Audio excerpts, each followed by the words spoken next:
Alors, dans les entreprises locales, il y a un vrai souci. Nous sommes dans une crise complètement inédite.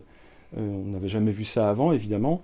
Et donc, ça demande d'abord à s'y pencher extrêmement sérieusement et de façon très collective, de façon très partagée.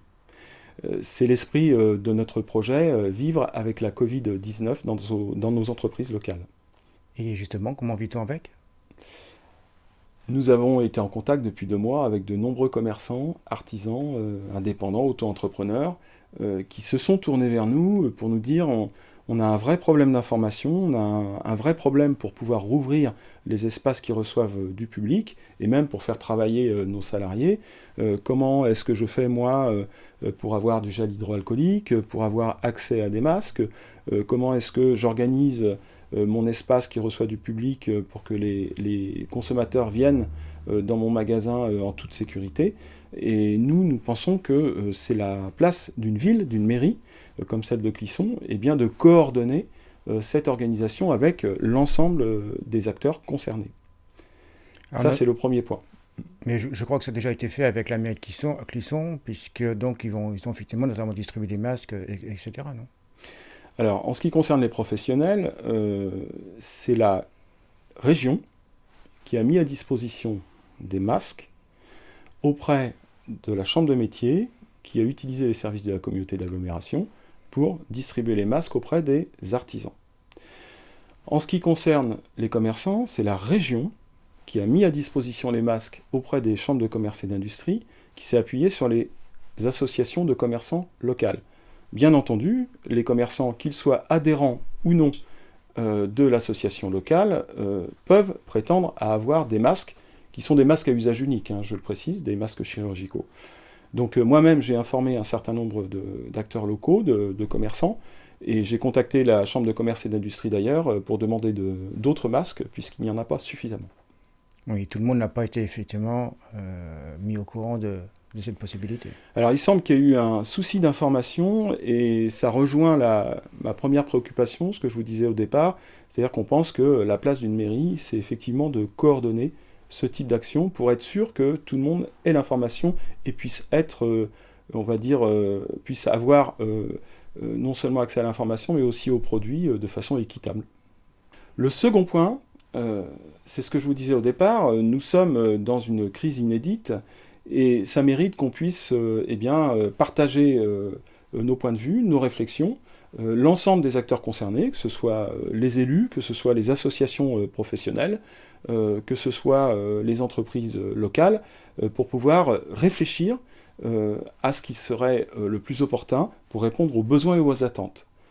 Il s'agit vraiment de faire cet état des lieux de façon collective et participative, et non pas de foncer tête baissée dans des mesures que l'on décide tout seul et qui pourraient à la fin s'avérer inefficaces. Et vous avez déjà commencé à réfléchir? Alors, on a rencontré une quarantaine d'entreprises et d'indépendants lors de ces 2 mois, et c'est quelque chose que nous continuons, c'est une démarche que nous continuons à faire actuellement. Et on peut savoir un petit peu ce qu'il en résulte ou pas encore? C'est pas encore représentatif, bien entendu, de l'ensemble des partenaires que nous contactons. Simplement, les propositions que nous faisons sur les 3 autres points de notre projet, eh bien, sont aussi le résultat de ces premières réflexions. Par exemple, la question des aides directes. Ça, c'est le 3e point de notre projet. Nous souhaitons proposer au conseil municipal la mise en place d'aides directes aux entreprises. Alors qu'il s'agisse d'un fonds de soutien, qu'il s'agit d'avances remboursables pour les entreprises, mais en tout cas, ces aides directes, elles doivent être étudiées par une commission dans la plus grande transparence.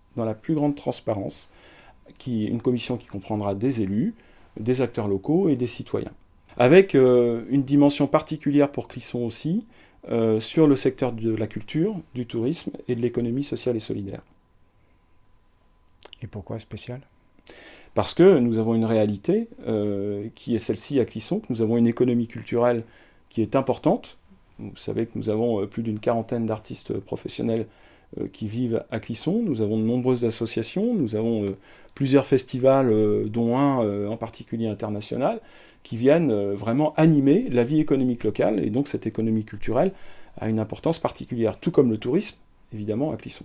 Donc, quatrième point de notre projet, en échangeant justement avec les entreprises les plus jeunes, voire les plus fragiles pour un certain nombre d'entre elles, et qui ont été obligées de fermer pendant ces 2 mois et qui n'ont pas pu avoir de chiffre d'affaires produit pendant le confinement, eh bien, nous nous sommes rendus compte que ces entreprises avaient un modèle économique, c'est-à-dire un modèle de développement de l'entreprise qui datait d'avant, évidemment, la Covid 2019.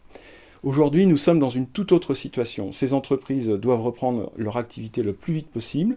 Elles n'ont pas le temps de réfléchir à comment faire évoluer leur activité pour pouvoir non seulement survivre, mais aussi se développer dans les 3 ans.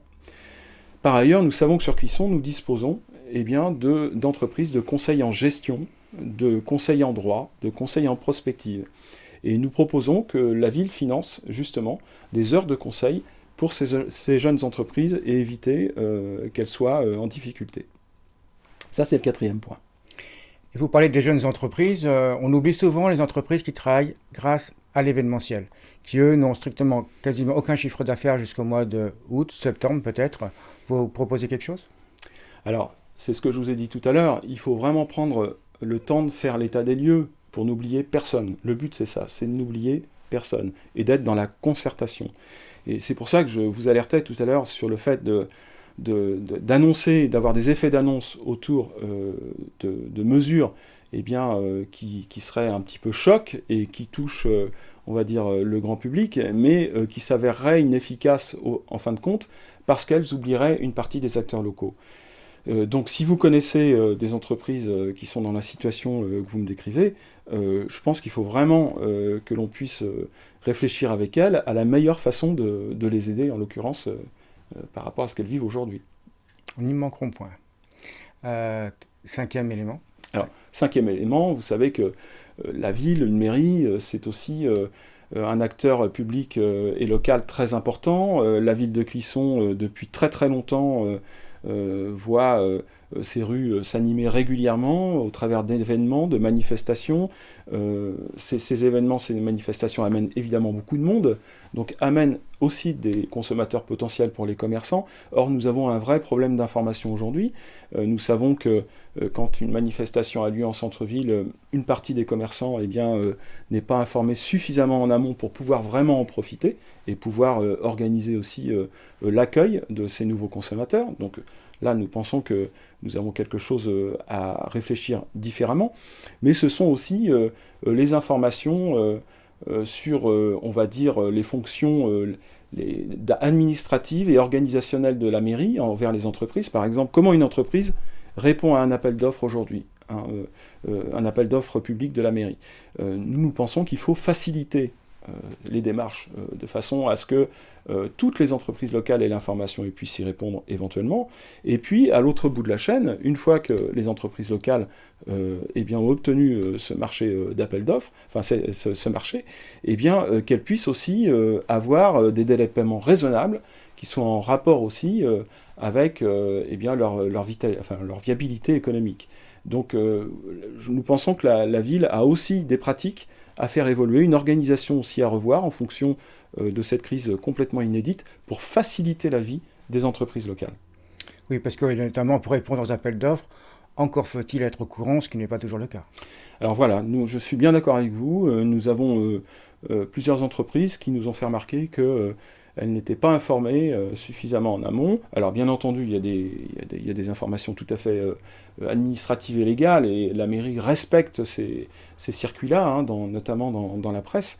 Mais au-delà de ça, nous pensons que la mairie doit être proactive, c'est-à-dire qu'elle doit prendre des initiatives pour faciliter la vie de ces entreprises locales. Puisque, évidemment, l'intérêt général, l'intérêt d'une ville comme l'intérêt de ses concitoyens, c'est que l'ensemble des entreprises locales puissent vivre et se développer le plus sereinement possible.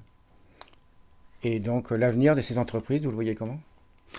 L'avenir de ces entreprises, il va dépendre évidemment de l'évolution de l'épidémie et puis des relations sociales qui vont en découler. Ce que je peux vous dire, moi, en tant que conseiller régional et conseiller municipal et communautaire de la ville de Clisson, c'est que je me battrai à leur côté, aux côtés de leurs salariés aussi, pour qu'elles puissent justement faire évoluer à la fois leur organisation et que nous soyons là aussi pour les accompagner en tant que collectivité, pour qu'elles puissent avoir le meilleur avenir possible au-delà des 3 ans à venir.